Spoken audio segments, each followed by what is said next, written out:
Bonjour et bienvenue dans La Foule. La Foule, c'est un podcast qui parle de la coopération. Un podcast pour vous faire découvrir des personnes ordinaires et extraordinaires. Un podcast pour vous partager le témoignage d'hommes et de femmes qui m'ont touché, soutenu, ému, émerveillé et inspiré. Valentine est l'une de ces personnes. Il y a 3 mots qui résonnent particulièrement pour décrire Valentine. Partager, s'affirmer et créer. Passionnée, elle collectionne au sein de ses activités différentes expériences. Le coaching, la formation, la facilitation et l'improvisation théâtrale. Dans cet épisode, Valentine nous raconte, décrit, dévoile les dessous de l'improvisation théâtrale, qui s'esquisse comme une école pour développer sa confiance et sa capacité à se connecter aux autres. Je m'appelle Laura Chagné-Becker, bienvenue dans La Foule. T'es prête ? Oui. Allez, action. Bonjour Valentine. Bonjour Laura. Je suis trop contente d'être avec toi ce matin. Moi aussi, très contente. Alors aujourd'hui, on va parler de théâtre d'impro, de la posture de l'improvisateur, de l'improvisatrice, qui est aussi une posture de coopération. Oui. Mais avant de se plonger dans le sujet, qui es-tu Valentine ? Donc moi je m'appelle Valentine, je suis comédienne improvisatrice. Je suis également facilitatrice, je suis aussi coach, voilà, je suis tout ça. J'ai été pendant un temps aussi chargée de projets culturels.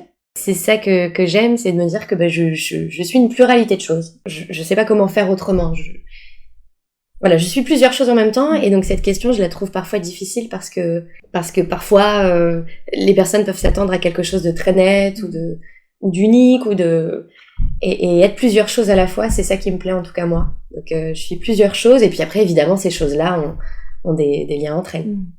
Et quelle est l'histoire qui t'a amenée dans ce monde du théâtre d'impro ? C'est l'histoire vraiment d'un coup de foudre quand j'étais ado. Donc je me souviens, j'avais 13 ans. Et en fait, moi je viens de Paris 13e arrondissement. Et on vivait dans des grandes tours, près de la place de Vénétie, du Masséna 13 avec mes parents et mes sœurs. Et à un moment donné, mes parents ont décidé de construire leur maison à la campagne.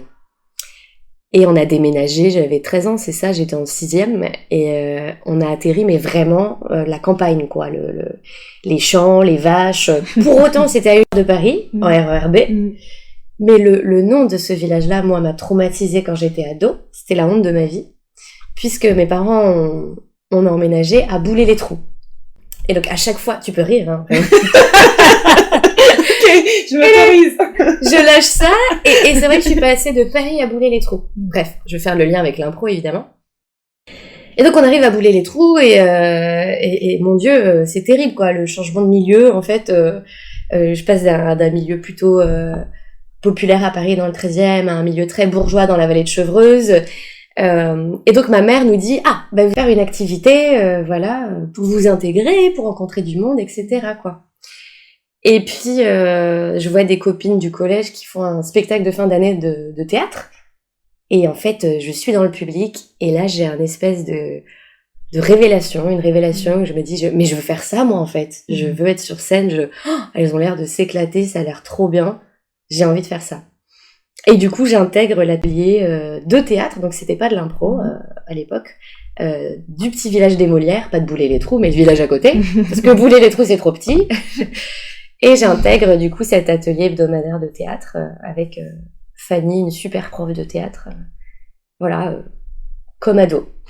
Et en fait, on pratique, je continue, je fais ça au collège, je fais ça au lycée, je continue. Et en fait, dans ces ateliers-là, il y avait un moment, avant de commencer le cours, où elle nous disait, Fanny, je vous donne des mots, et puis vous préparez l'improvisation, vous avez 2 minutes, et puis après, vous faites une scène improvisée. Et en fait, moi, je me suis rendu compte que c'était le moment que je préférais de l'atelier. Donc, ça durait peut-être 30 minutes, tu vois, le temps de s'échauffer. Et moi, dans ma tête, je me suis dit, mais pourquoi on fait pas que ça ? C'est génial, on improvise des vraies scènes, on est en co-création. J'avais pas le terme co-création à l'époque dans la tête, mais je me dis, c'est génial, je me sentais électrisée, en fait, par cette phase de création spontanée, quoi. Et en fait, moi, ce que j'aimais dans ces moments d'improvisation au tout début des ateliers de Fanny, c'était ces moments de liberté intense, mais et on en reparlera, qui demandent quand même du travail, des techniques, etc., et de développer des postures aussi d'écoute, d'acceptation pour improviser avec quelqu'un, puisqu'on improvise à partir de rien. Donc comment on va mettre de l'ordre dans un chaos? Et c'est ça qui est chouette. Et pour ceux qui connaissent pas du tout le théâtre d'impro et qui nous écoutent, comment tu le définirais? Le théâtre d'improvisation, pour moi, c'est une pratique artistique, c'est une discipline artistique qui a beaucoup évolué au travers des siècles en réalité. Et le théâtre d'improvisation, il peut être plusieurs choses à la fois. C'est à la fois un outil de travail pour le comédien, travailler son jeu, donc retrouver de la spontanéité. Ça a été utilisé comme ça pas mal dans les écoles de théâtre. Un outil d'écriture de plateau, donc qui permet d'écrire des œuvres, des pièces. Donc il y a pas mal de metteurs en scène et de metteuses en scène qui vont demander à leurs comédiens, par exemple, et leurs comédiennes, bon bah, je vous donne un début de scène, une thématique, improvisez ce début-là, je vous donne un canevas, on dit que vous êtes au café, improvisez à partir de ça, et après, moi, en tant que metteur en scène, je vais voir ce que je vais figer dans le texte. Et donc, à la fin, in fine, c'est plus improvisé mais ça a été créé à partir d'improvisation. C'est ce qu'on appelle l'outil d'écriture de plateau. Et pour moi, en tout cas, je considère le théâtre d'improvisation comme un art à part entière, c'est-à-dire que c'est pas qu'un outil de création, c'est aussi l'œuvre. L'œuvre est elle-même improvisée. C'est un processus créatif et en même temps, ça fait partie de l'œuvre, ça fait partie du rendu aussi, quoi.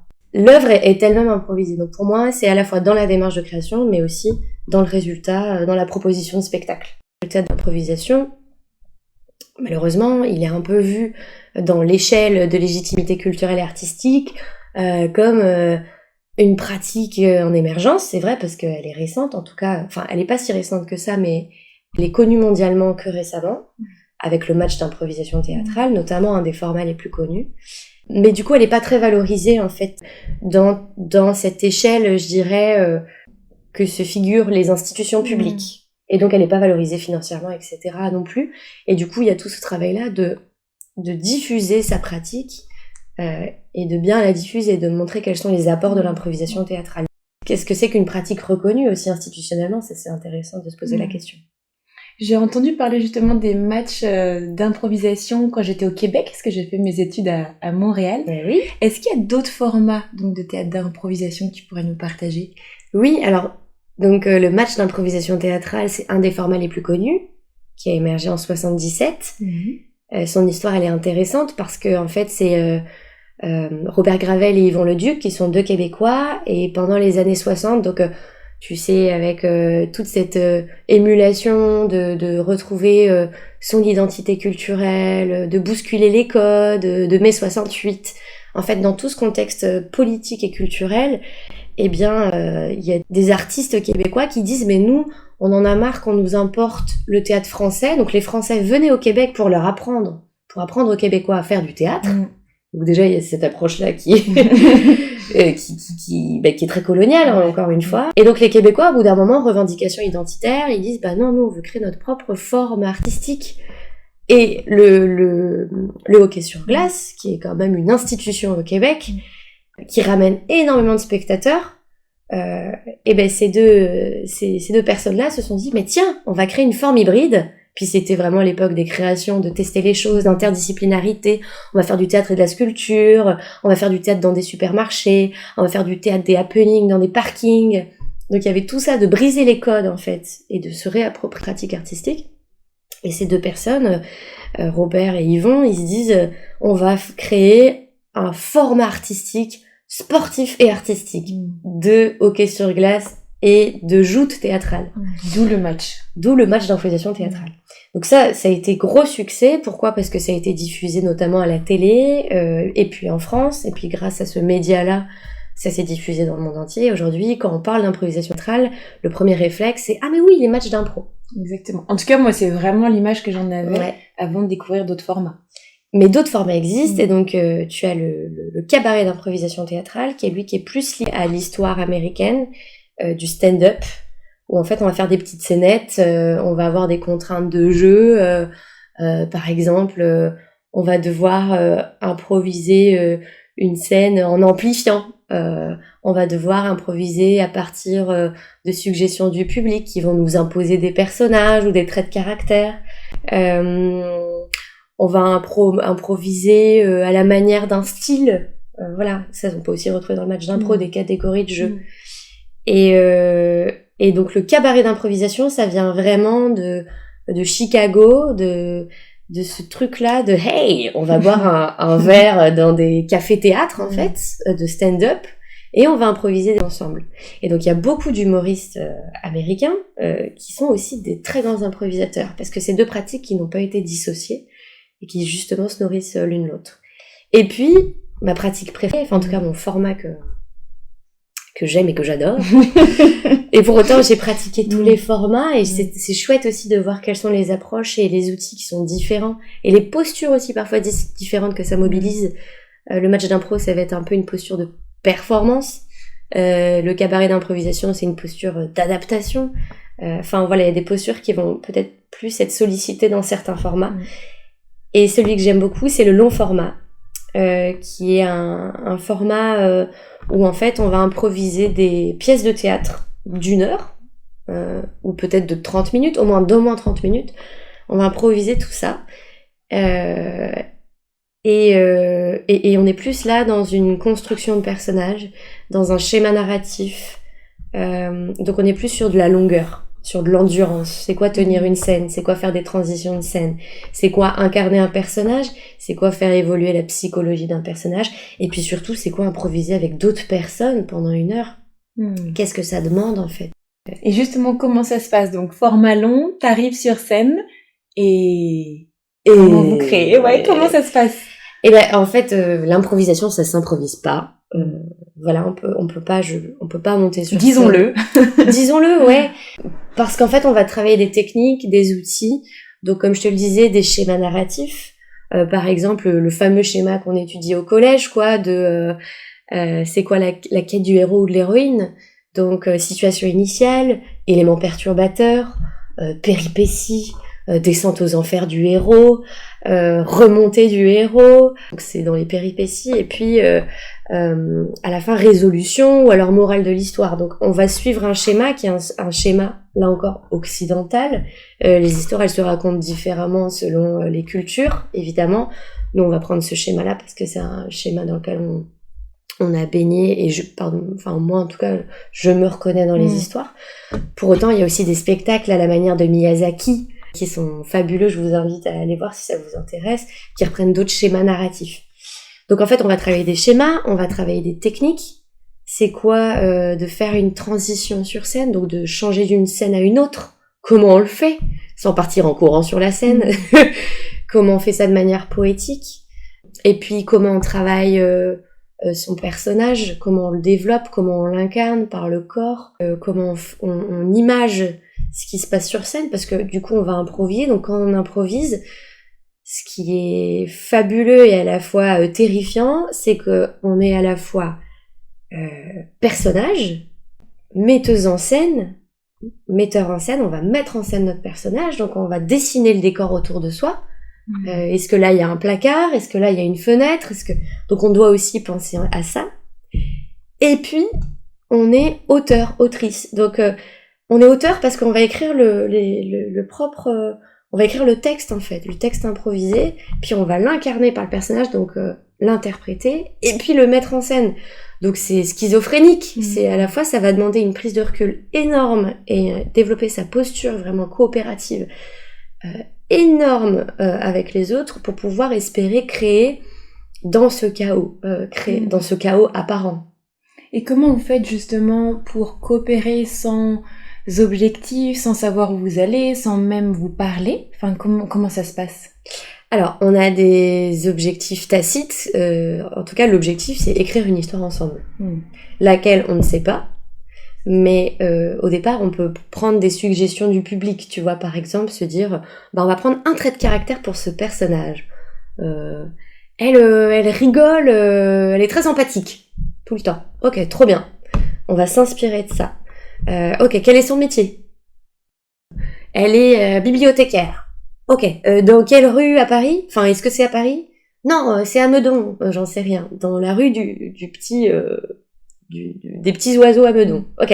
Et en fait, à partir de ça, on va reprendre le schéma narratif où on va écrire l'histoire à partir d'un personnage ou de plusieurs personnages parfois. Et donc en fait, ça va demander... on a forcément des objectifs. L'objectif, c'est de réussir à écrire une histoire cohérente, évidente, et où on se surprend les uns les autres aussi, où on est créatif, et voilà. Donc notre objectif, c'est d'écrire une histoire qui tienne la route, qui est chouette à regarder, à vivre pour nous les comédiens, comme pour les spectateurs. Et donc, notre objectif, c'est coopérer artistiquement, et c'est créer ensemble. J'ai l'impression qu'on est nombreux à se dire mais on n'est pas capable, ça nous fait trop peur, on n'a pas confiance d'eux. Est-ce que justement pour être bon au théâtre d'impro, il faut avoir une grande confiance en soi et aussi une grande confiance dans les autres? Eh bien, non. Pour moi, c'est pas un prérequis. Parce que justement, l'improvisation théâtrale, elle est un outil qui va permettre de développer sa confiance en soi et en les autres, dans le groupe. C'est sûr que si on a déjà un peu travaillé là-dessus, peut-être que ce sera un peu plus simple de comprendre certaines postures, d'affirmation, de lâcher prise, de oser proposer sur scène. Ça, c'est ce que vous pouvez voir dans les cours que tu donnes, d'apprendre justement.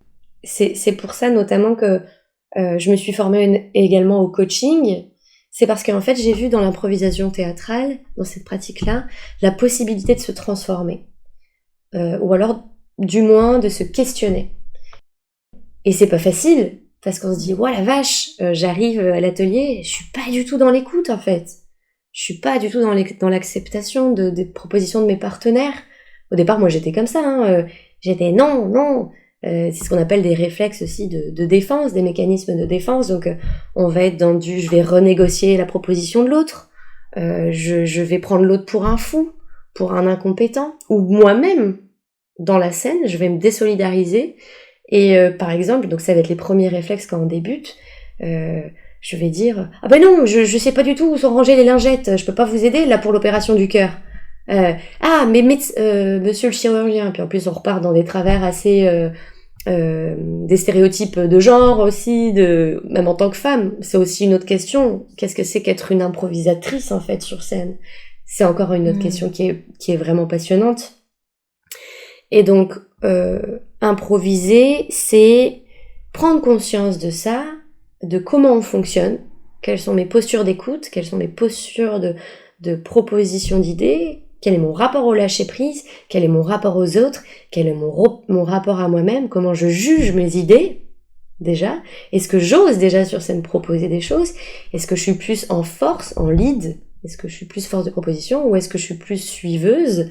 Qu'est-ce que ça dit de moi? Donc je trouve que l'improvisation, faire des ateliers d'impro, c'est un formidable terrain de connaissance de soi déjà dans un premier temps, et puis de connaissance de mon rapport aux autres. Et c'est ce qu'on voit en facilitation beaucoup. C'est, comment je suis avec moi-même, comment je conscientise des comportements sur scène, de fuite, de défense, ou alors d'acceptation, trop bien, là-dessus ça va, je suis plutôt bien. Et des comportements de comment j'arrive à me connecter aux autres, est-ce que c'est facile, est-ce que c'est difficile, pourquoi? Et en fait là on est vraiment clairement dans c'est quoi mon rapport au monde en fait. Et l'improvisation, cette pratique-là est un révélateur, je trouve, de ça. Et c'est pour ça que pour moi, ne pas avoir confiance en soi et ne pas avoir confiance en les autres, c'est pas grave. Et au contraire, l'improvisation sera vraiment un moyen de questionner ça et de développer son rapport à soi et aux autres. Et de développer sa confiance en soi. Et c'est pour ça qu'on propose beaucoup d'ateliers, notamment pour les ados, pour qu'ils arrivent à trouver leur individualité dans un groupe. C'est quoi ma couleur d'improvisateur, d'improvisatrice? Comment je trouve ma place dans le groupe? Et comment avec le groupe on va se compléter, se soutenir, être dans des postures d'écoute, de coopération, d'acceptation inconditionnelle. Pourquoi? Parce qu'en fait quand on improvise, on est face à un vide. Et si on se désolidarise de l'autre, rien ne peut émerger. Alors que si on est dans une posture de d'entraide, de soutien, de création, de allez, on y va ensemble, de co-responsabilité, et ben là, tout peut émerger. Mais ça fait peur, le vide. Ouais. Mais le vide, ça se dompte. Ouais, moi, le peu de fois où j'en ai fait, ce qui a été très difficile pour moi, c'est de pas être dans la perfection. Et je me mettais la pression à que ma réplique ou mon rebond soit parfait ou soit même drôle. Et finalement, ça me paralysait. Et je me rappelle très bien, la prof de ce cours m'avait dit, mais en fait, tu peux être aussi au service des autres, au service de l'histoire. Bien sûr. Mais j'avais trouvé ça difficile. Et donc moi, une question que j'ai, comment tu crées le cadre, la confiance pour que les participants se sentent à l'aise pour justement oser lâcher prise et se mettre dans cette posture d'écoute, cette posture d'accueil. Comment tu génères tout ça? C'est intéressant ce que tu dis sur les injonctions. Je rebondis là-dessus rapidement. Il y a un super improvisateur qui est aussi mon mentor, qui était mon prof quand j'étais plus jeune. Bon, je suis pas vieille, mais bon, vraiment, je me suis dit, je veux en faire mon métier. Il s'appelle Nabla Leviste et en fait, il a fait un TED Talk, enfin un TEDx en parlant du suricate qu'on avait en nous. Et donc le suricate, c'est ce petit animal qui est toujours aux aguets et qui, dès qu'il y a quelque chose, va le prendre comme un danger plutôt qu'un risque. Et il fait la différence entre qu'est-ce qu'un danger, qui est un danger de mort, et qu'est-ce qui est un risque, c'est de la prise de risque, mais il n'y a pas de danger imminent de mort ou de souffrance, ou de voilà. Donc faire la différence entre ça et ça. Et il nous dit aussi que le suricate, il nous susurre des phrases à l'oreille, le fameux soit parfait, soit drôle, l'injonction à être drôle quand on fait de l'impro. Et moi je l'avais complètement. Ben oui, et c'est normal en fait. Et on a toutes ces injonctions-là aussi de la société, de qu'est-ce qu'on colle comme stéréotype sur une pratique aussi. Souvent on pense que l'improvisation c'est un peu comme du stand-up, mais ça n'est pas du stand-up parce que ça n'est pas écrit. Et donc c'est terrible si on se dit sois drôle alors que ça n'est pas écrit, qu'on n'a pas écrit. Donc c'est compliqué, c'est la double sentence quoi. C'est dur de monter sur scène face au vide, et en plus je me mets le fardeau, je me rajoute un poids de sois drôle, sois parfait, sois pertinent dans tes idées. C'est terrible. Et donc en fait l'improvisation ça va être de déconstruire tout ça.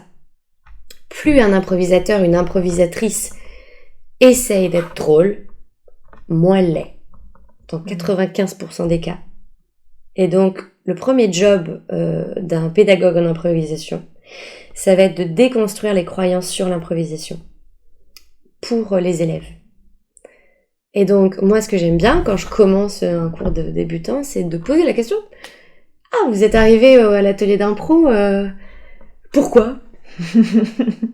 Et vraiment de mettre les personnes à l'aise, et c'est un vrai partage, de créer un espace de dialogue, de discussion. On n'est pas direct « Ok, tu vas me jouer un boucher, et là, à un moment donné, il faut qu'il y ait une chute à cette scène. » C'est l'enfer. Donc déjà, ça va être de créer du lien. Quel est ton rapport à l'improvisation? Et puis, pourquoi l'improvisation? Qu'est-ce que vous faites là? Et comment vous définissez l'improvisation? Et de dire encore, c'est très personnel, c'est des définitions intimes, il n'y a pas de bonne réponse. Mais du coup, ça me donne des billes de compréhension de quelle est la démarche des participants et des participantes, et puis quelle est leur idée qu'ils ont sur l'impro, et quelle est leur motivation, leurs attentes de l'impro. Globalement, les nouveaux, les débutants, ils viennent pourquoi? Ils viennent pourquoi? Alors, ça passe beaucoup par du bouche à oreille, parce que c'est une pratique qui est encore peu connue, enfin ça change, hein, et peu reconnue aussi par les institutions, donc elle est par exemple pas subventionnée, on la retrouve pas trop dans les structures publiques, écoles de théâtre publiques, même si ça se développe évidemment maintenant de plus en plus, parce qu'on s'est rendu compte qu'en fait, pour un comédien dans sa formation, c'est un réel atout de bosser l'improvisation théâtrale. Bref, c'est encore autre chose.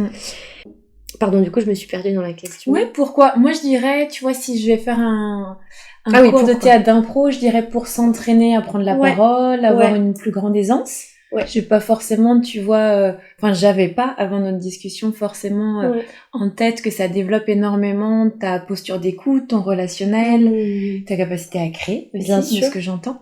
Voilà, moi, j'aurais associé le théâtre d'impro à la prise de parole. Mais c'est ce que j'imaginais dans ma tête avant cette discussion. Complètement.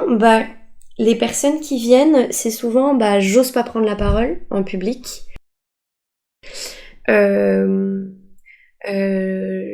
je pense que ça me permettrait d'être mieux dans mes baskets. Voilà, c'est très lié, je pense, à la confiance en soi, déjà. Et puis au fait d'oser, de prendre des risques. Et effectivement, c'est très lié à la prise de parole en public. Et c'est lié aussi à j'ai pas de répartie ou j'ai pas d'imagination. Mais ça, c'est impossible. Donc là aussi, on va déconstruire ces croyances-là. Donc j'ai un peu une bicasquette de coach en fait, pédagogue. C'est pour ça que je me suis intéressée au coaching plus tard. C'est quoi déconstruire en fait ça pour permettre à des personnes de s'affranchir et passer à l'action. Et en fait, en impro, on t'apprend à passer à l'action. Et ça, je l'ai compris très vite. Et on sent pouvoir en fait. L'empowerment, il est très fort en improvisation théâtrale parce que en fait, rien n'est écrit, donc tu es responsable. Et donc, tu as ces 3 casquettes, comme je te le disais, interprète, auteur, metteur en scène, plus t'as l'autre. Donc, en fait, il va falloir à un moment donné assumer cette posture-là si tu veux improviser. Et ce que j'aime beaucoup, c'est qu'on déconstruit, et on déconstruit aussi notre rapport à l'erreur. Improviser, c'est accepter que tu ne contrôles pas la situation, que tu ne contrôles pas l'histoire, que tu n'es pas dans la tête de ton partenaire, mais que tu vas mettre en place les conditions pour que l'histoire émerge ensemble, pour qu'il y ait du plaisir ensemble. Et ça me fait penser à la facilitation en fait. On est co-responsable et on met en place ces conditions. Donc je vais bosser quoi ? Mes postures, ma posture d'écoute, ma posture de soutien. C'est quoi soutenir quelqu'un en fait sur scène ? Comment, par exemple, soutenir quelqu'un en impro, c'est réagir à ce que dit l'autre. C'est ce qu'elle dit, ça m'impacte. Par exemple, si toi, Laura, tu me dis peut-être quelque chose de banal, mais que moi, ça m'impacte jamais.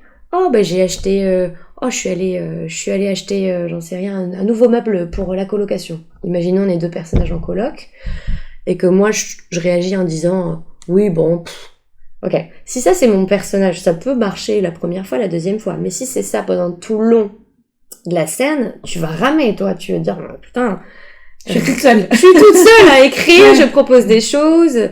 Et en fait, la posture de soutien, c'est réagir, valoriser le partenaire.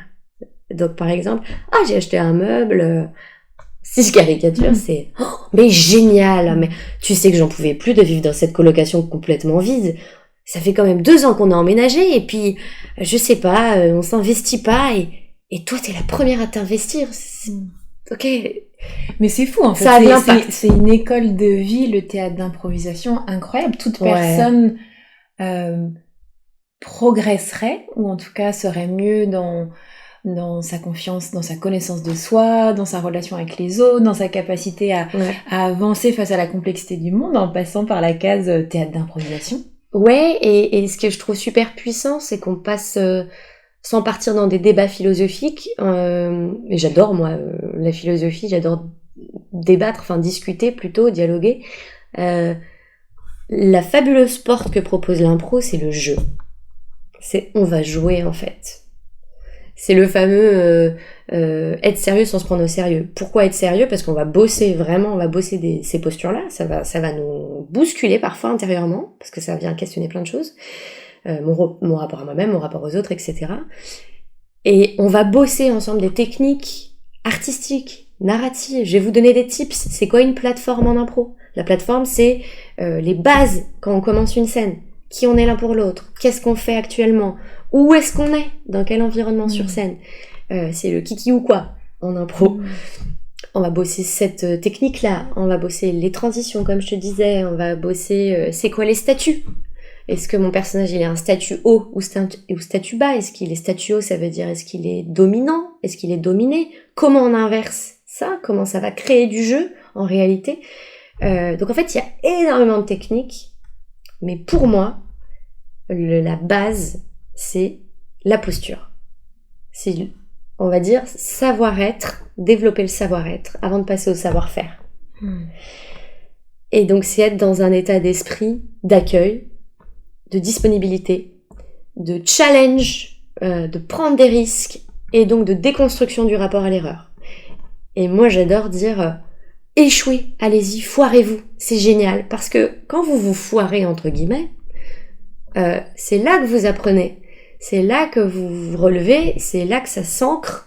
Après, c'est se foirer pas dans la souffrance. Hein. Moi, je suis pas du tout dans des pédagogies de on s'autoflagelle et on est dur envers soi et les autres. Pas du tout. Moi, j'adore la pédagogie positive.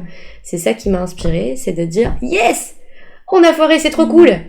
Et qu'est-ce qu'on a à apprendre d'autre du coup ? Qu'est-ce qu'on apprend de ça ? Et si c'était à refaire, comment on ferait différemment ? Donc il y a vraiment une approche positive à l'essai, à la persévérance. Et j'appelle ça, en tout cas, moi j'ai été biberonnée à ça dans mon rapport à l'impro, hein, c'est ce qu'on appelle échouer avec force et grâce. Et donc en fait, j'adore quand les participants se plantent dans un jeu où j'en sais rien, ben en fait c'est trop bien, et en fait on les applaudit. Il y a un moment donné, il y a un jeu où, qui s'appelle un passage d'énergie, et quand on se foire à un moment donné, on va au centre, et tout le monde t'applaudit, te siffle en mode ouh bravo Laura, et toi tu dois rester et accueillir ces applaudissements et avoir le smile. Et donc c'est bosser sa posture de rapport à l'échec. Et quand on est en fait en improvisation sur scène, on est obligé d'avoir un rapport positif à l'erreur, au vide. Peut-être parfois on va pas bien s'écouter sur scène parce qu'on n'est pas des robots, et que ça arrive, et que c'est toute la différence. La virtuosité, elle naît de cette détente-là. Plus on est détendu, donc on a bossé cette détente, c'est une détente qui se travaille, plus on est créatif. Et plus on est créatif, plus on s'amuse, c'est un cercle vertueux, et donc plus on va proposer des scènes de qualité. Parce que la détente, elle va permettre aussi d'explorer plein de choses. Mais c'est paradoxal, parce qu'on te dit va sur scène, improvise, et puis t'as rien. Comment tu veux que je sois détendue, c'est l'enfer.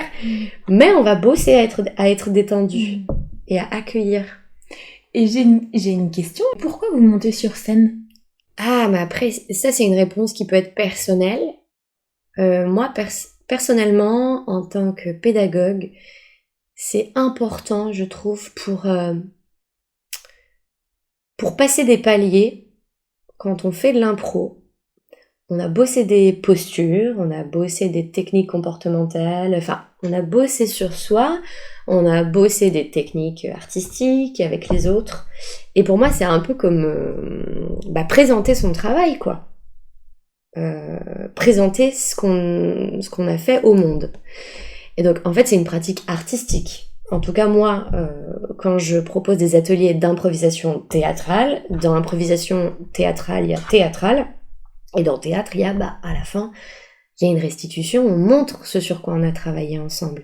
Et je pense que le fait de montrer ce qu'on a fait, ça permet de passer d'un univers de oulala, j'ose pas trop montrer à c'est une démarche artistique aussi de montrer. Les artistes, ils sont pas seuls dans leur tour d'ivoire, et je veux dire un écrivain, une écrivaine, si elle publie pas, est-ce qu'elle est écrivaine en fait?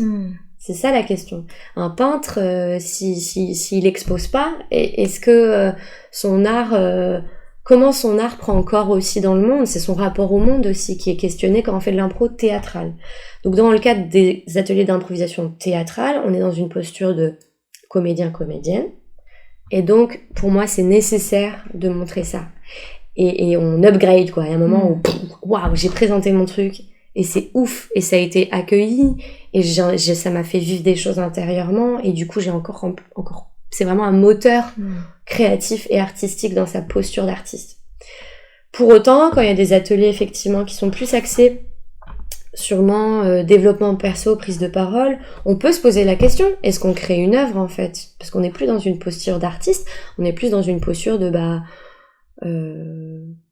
production, effectivement, de création aussi, dans la prise de parole, mais on peut se poser la question, est-ce que le rendu, entre guillemets, ou sa proposition au monde, est-ce qu'elle est nécessaire? Je sais pas. Parce que là, on bosse sur une facette différente, donc ça peut être pour soi, travailler son rapport à la prise de parole, travailler son rapport à soi par l'impro, et donc là, on n'est plus dans une sphère artistique, donc peut-être que c'est suffisant en fait de faire des ateliers en interne et de pas montrer ce qu'on fait, mais de le montrer au groupe en tout cas avec lequel on bosse, tu vois.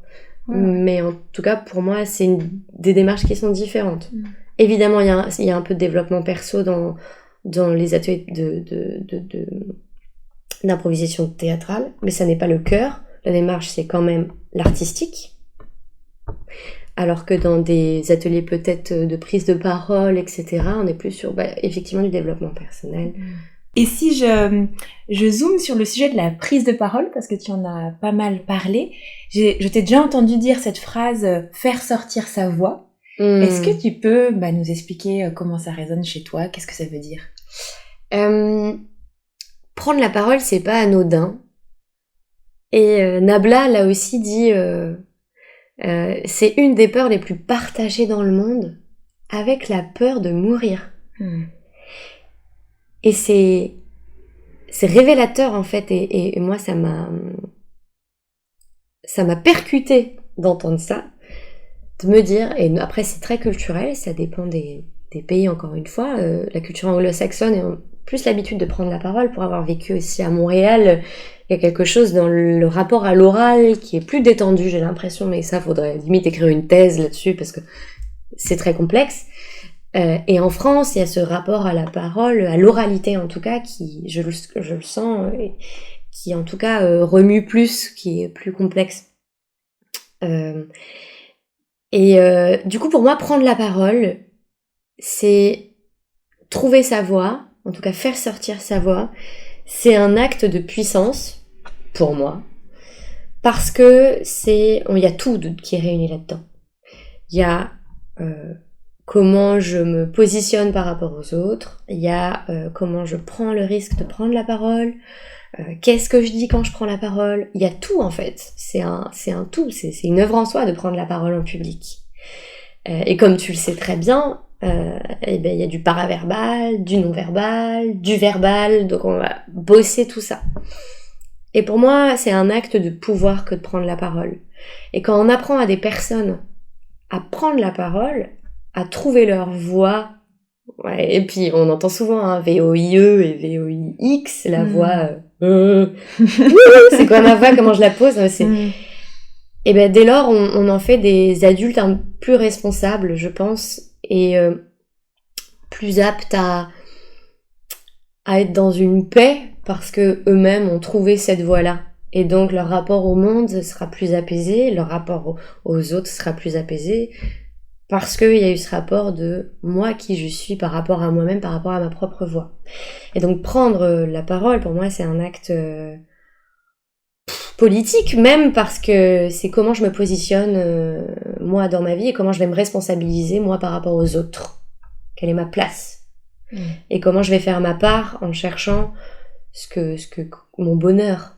Je trouve que les personnes, là on parle de considérations philosophiques, mais pour moi les personnes qui se questionnent, qui se challengent, qui réfléchissent leur rapport au monde, c'est du courage et c'est des personnes qui vont travailler à être en paix avec les autres parce qu'elles ont déjà travaillé à être en paix avec elles-mêmes. Même si, est-ce qu'on peut être en paix avec soi-même? Je n'ai pas la réponse. Mais en tout cas, je pense qu'il y a un curseur. Et donc, c'est des personnes qui vont prendre la parole, trouver sa voix. C'est remuant, mais c'est nécessaire, pour faire société. Donc, pour moi, c'est très puissant de trouver sa voix. Et je pense l'avoir trouvée. Et je continue à la chérir, à la nourrir, en étant avec des personnes qui sont passionnées, qui m'apportent, qui m'apprennent, et à qui je peux aussi apporter et apprendre, pourquoi pas, et je vois ça comme un cercle vertueux. Et pour moi, c'est vraiment un acte de puissance, ouais. Et de responsabilité, quoi, d'auto-responsabilisation de qu'est-ce que je peux apporter au monde.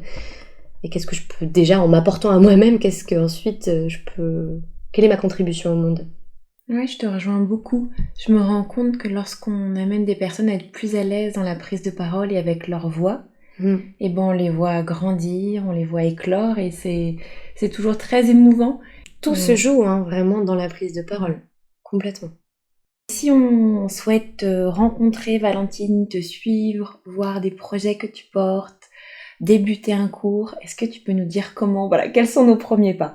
Je propose des ateliers d'improvisation dans différentes structures, donc des ateliers débutants ou même confirmés.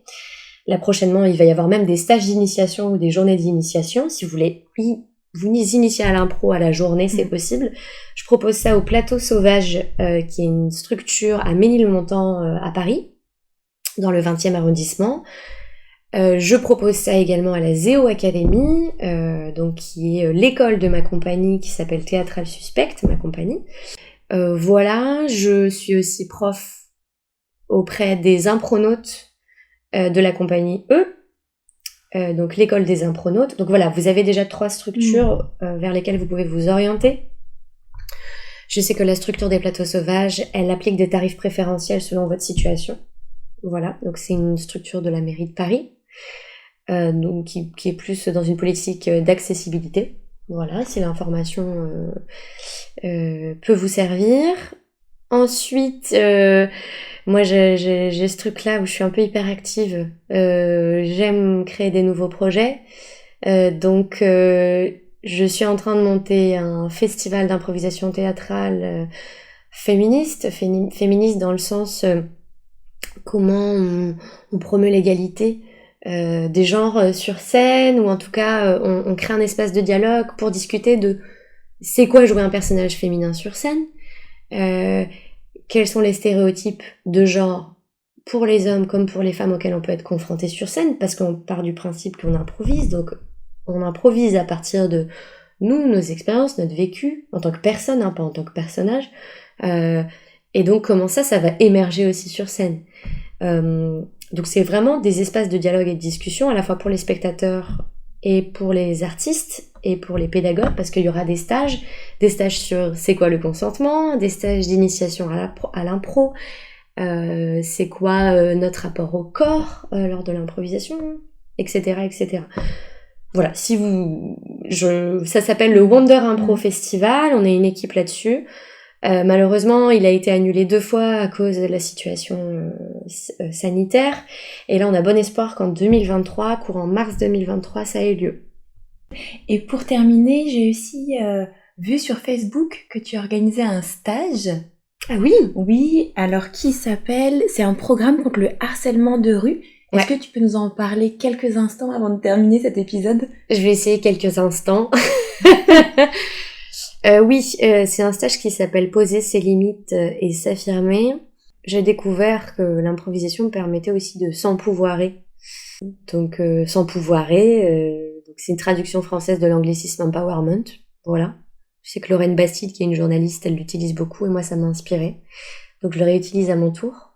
Donc ça va être comment je permets aux femmes au sein de ce stage, avec différents outils, différentes disciplines. Donc on a la self-défense avec Mélinda, qui est une professeure de systéma qui enseigne ça depuis très longtemps, c'est son métier.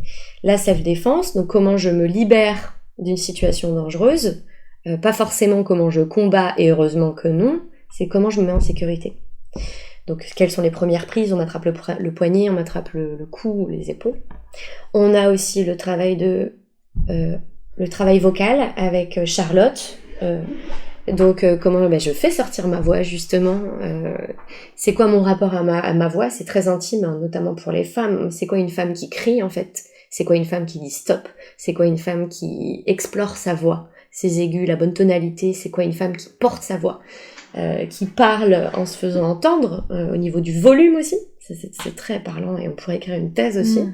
Et puis le travail de l'improvisation théâtrale, donc là, dans le cadre du harcèlement de rue, et donc de cette thématique-là d'empouvoirment, et donc c'est clairement un stage de développement personnel, hein. L'improvisation théâtrale, c'est comment on va faire un peu du théâtre forum, donc on va mettre en scène des situations, on va les rejouer ensemble, et on va réfléchir autour de ces situations pour les rejouer, et trouver ensemble des solutions, des pistes de réflexion. Voilà.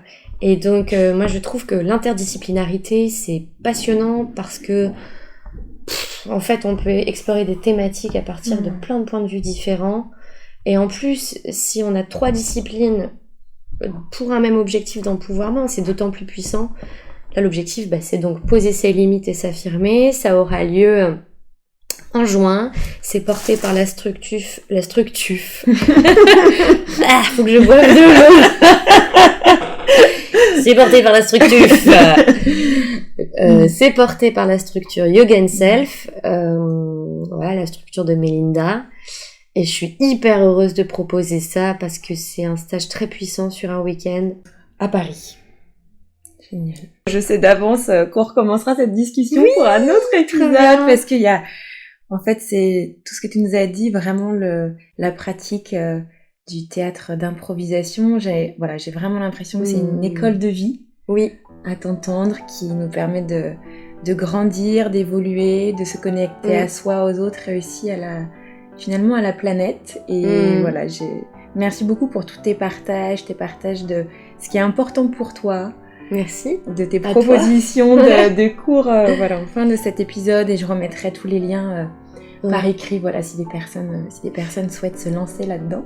Ouais, si jamais sur les liens, j'ai écrit 2 mémoires. Si jamais ça peut intéresser les personnes à approfondir, il y a un premier mémoire sur l'improvisation théâtrale et puis un deuxième mémoire dans le cadre de mes études en coaching sur comment on développe une identité négative de soi, comment on sent pouvoir. Voilà. Okay. Merci infiniment et puis à la prochaine. À la prochaine, merci Laura. Voilà, je vous souhaite à toutes et à tous une très très belle journée et je vous dis à bientôt dans la foule.